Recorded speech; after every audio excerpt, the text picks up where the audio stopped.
नहीं समझा।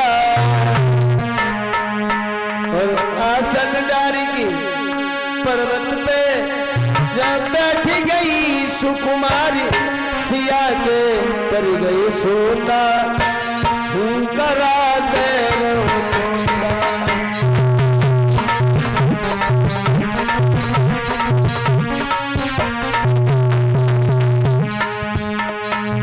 अमर कथा के सुनने के लिए शिव शंकर गई सुनाए।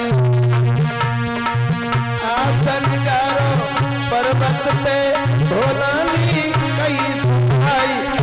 पे गई सुना तू करा तेरो तोता।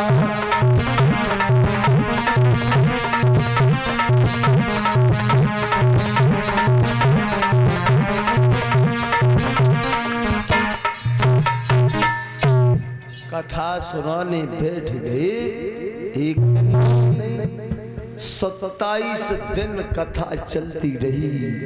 भोले बाबा सुनाती रही, गिरजा सुनती रही। श्री सुखदेव ने कहा, हे उत्तरानंदन परीक्षित, एहसास नहीं हुआ 27वां रोज हुआ। सुबह का समय, ठंडी ठंडी ब्यारी चली। और जब ब्यारी चली तब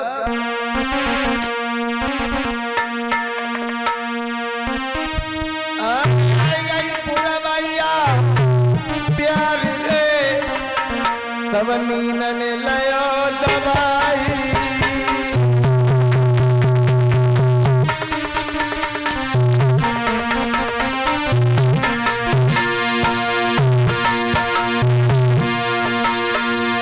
आई गई पुरवाई प्यारे सोई नींद ने लयो।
शंकर कथा सुना रहे हैं। गिरजा सोई गई। और जब हुंकारा गिरजा का बंद हुआ तो उस जगह एक तोता का घर था। वहां बट बद कर का एक वृक्ष खड़ा हुआ था। बरी में खोल थी, उसमें एक तोते का घर था। उसमें अंडा रखा हुआ था। लेकिन हमारा कथा सुनने से वो अंडा गया फूट, उसमें बच्चा निकला। तो उसने हमारा कथा सुनी। गिरजा हुंकरा दे, वो बंद है गई, उनकी जगह पे तूता हुंकरा देने लगे। कथा विराम हुई, अंत हुआ। भोले बाबा ने गिरजा के चेहरा की तरफ देखा। गिरजा क्या हुआ, सो गई? बोली नहीं मारा है, नींद आई गई। लेकिन एक बात बताओ, तुम सोई गई लेकिन हुंकरा ये कहां से आ रहा था? क्या महाराज? बोले हाँ, तुम सोई गई लेकिन आवाज किसकी थी? ये 100 रुपया से जो हमें सम्मानित किया है, नाम नहीं भाई भैया, पर्ची बना के दे दियो। कहना क्या था? कोई बहन जी दे के गई। अच्छा अच्छा,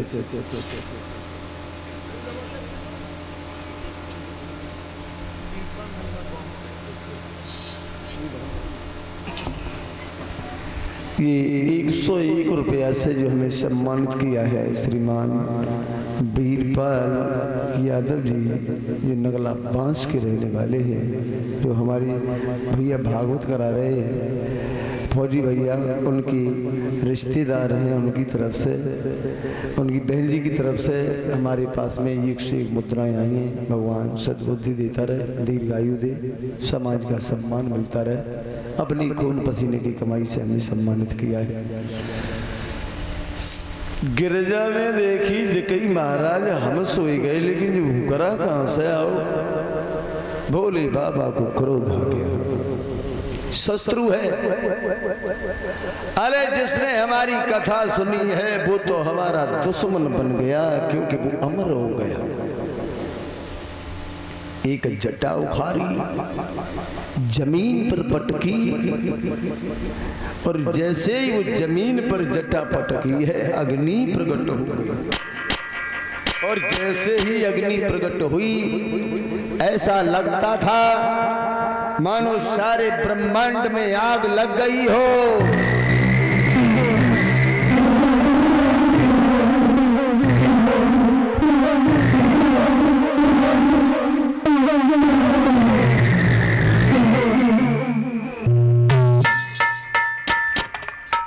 जैसे ही ऐसा लगा अग्नि लगने लगी, वो वृक्ष जलने लगा। और जो ही वो वृक्ष जला, उस तोते ने सोचा कि मेरे प्राण अब नहीं बचेंगे। उस घर को छोड़ के तोता भागा, और जब तोता भागा तो भगवान शंकर ने कहा आज पता लगा कि यही चोर है, हमारी चोरी की है तूने, लेकिन हम तुझे जिंदा नहीं छोड़ेंगे। भोले बाबा पीछे पड़े। लिखा तो यहां तक है, अरे भोला ललकार लगाई,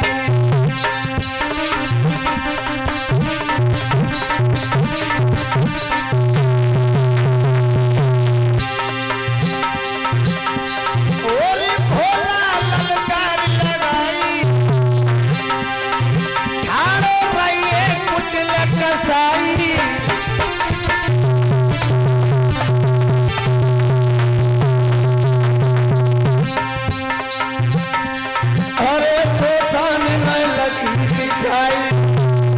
और आगे की सीध लगाई,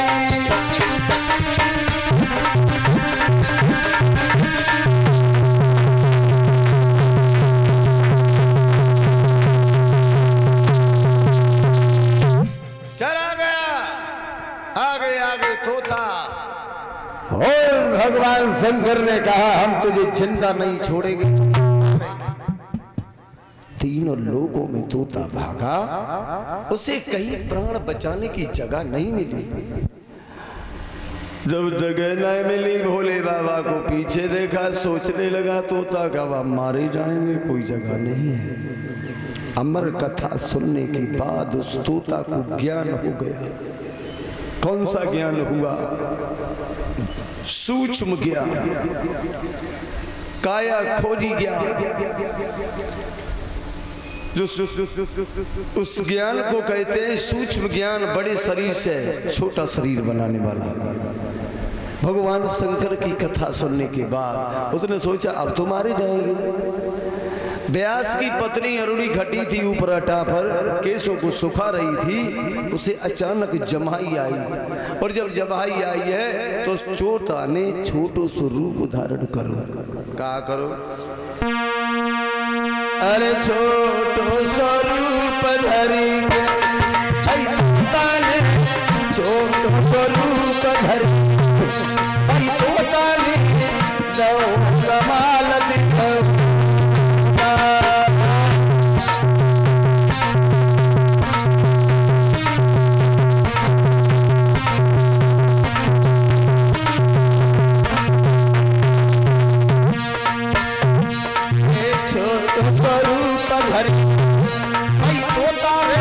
छोटो स्वरूप धरे, तोता रे मुख में गौर हमारे।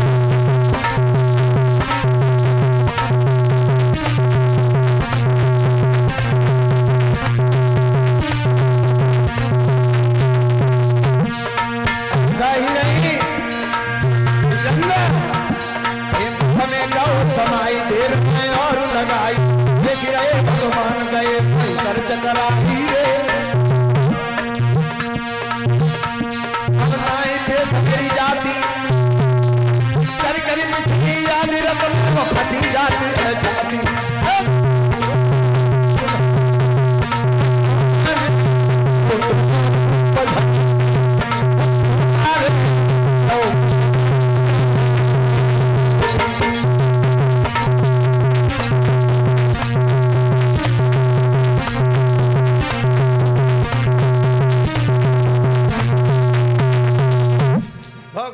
शंकर ने देखा देखते वो तोता व्यास की पत्नी अरुड़ी अटा पर खड़ी हुई थी उनके मुख में चला गया। बोले बाबा ठाड़े रह गए सोचने लगे झुका भाव अब क्या करे जो मुंह में चला गया। क्रोध शांत नहीं हुआ भगवान शंकर का। व्यास महाराज के सामने पहुंच गए।